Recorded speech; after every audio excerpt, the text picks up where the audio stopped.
उन बच्चों को पढ़ाना सबसे टफ होता है जिनका पहले पढ़ा हुआ होता है।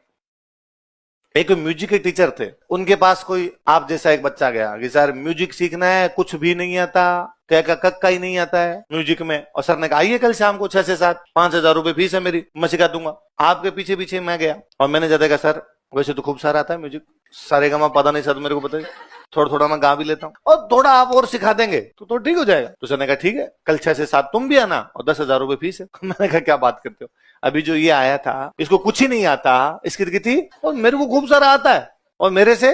सर ने कहा पहले जो आता है उसको मिटाना पड़ेगा।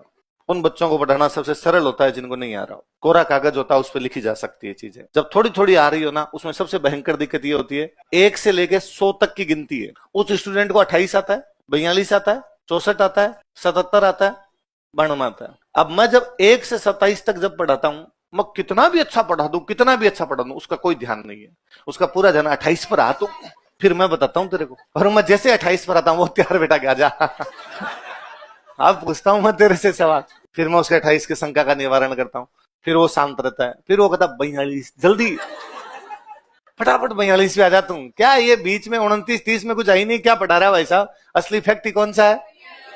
तो मैंने 28, 42 याद नहीं करने अपने को 1 से 100 तक की गिनती है, इस पूरी गिनती पे ध्यान देना है, पूरी बातें सुननी है।